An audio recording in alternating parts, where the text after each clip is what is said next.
सत्संगत जी, प्यार से कहना धन निरंकार जी।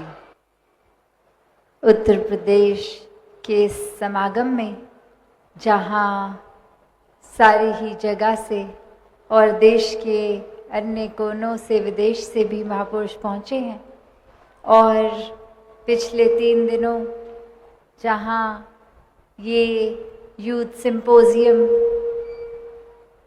और उससे पहले ये खेल कूद का माध्यम भी कि कैसे ये युवाओं में एक सच्चाई की लगन बनी रहे, यूथ गाइडेड बाय ट्रूथ, कि जिन युवाओं के जीवन में ये रोशनी है तो फिर वो अपने जीवन को सही मार्ग पर डालते हैं।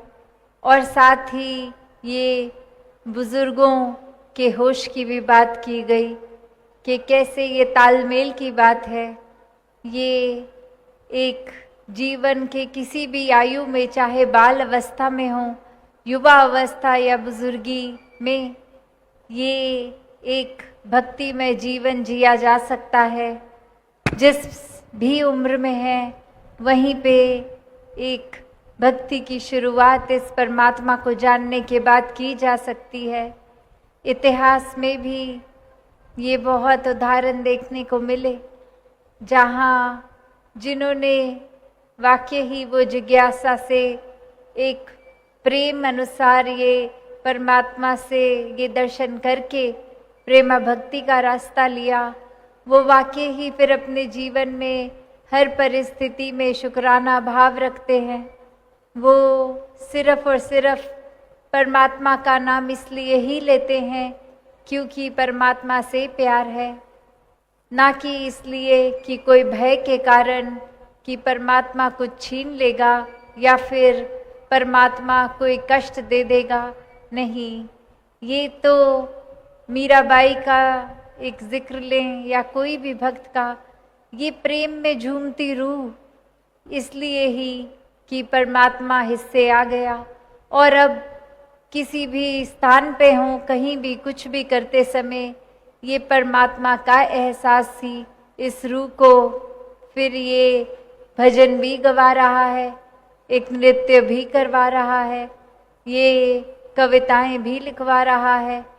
तो एक ये परमात्मा के प्रति प्यार, ये निराकार के प्रति प्यार ही है जो वाकई ही प्रेमा भक्ति का सार के एक लगन रहकर एकमिक होके ये ओत प्रोत मामला।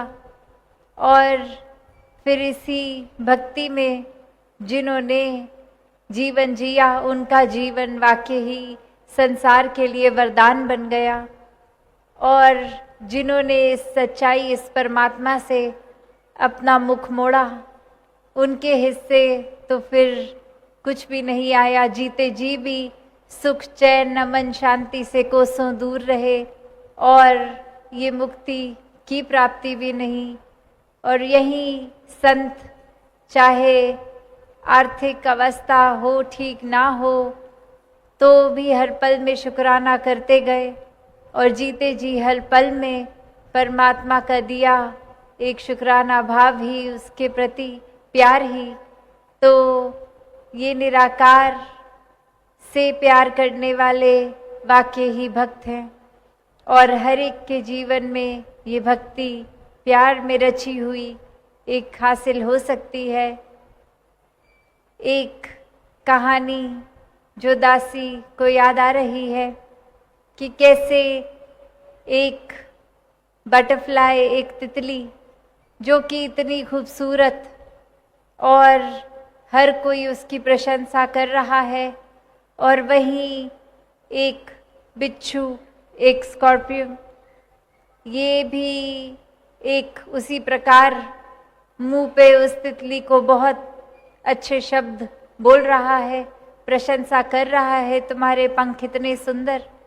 और जैसे ही वो तितली ने अपने पंख उसको और उड़ने के लिए फैलाए और उस बिच्छू के पास और नज़दीक आ गए वो पंख, और उस बिच्छू ने तो उसी पल अपनी असली एक जो स्वभाव है उसी के अनुसार उसको डस लिया।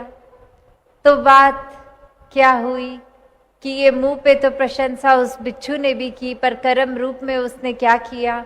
वाकई ही अगर ये तितली के प्रति ये एक जो सुंदरता का जिक्र हो रहा था या प्रशंसा हो रही थी, तो कर्म वो डसने वाले ना रहते।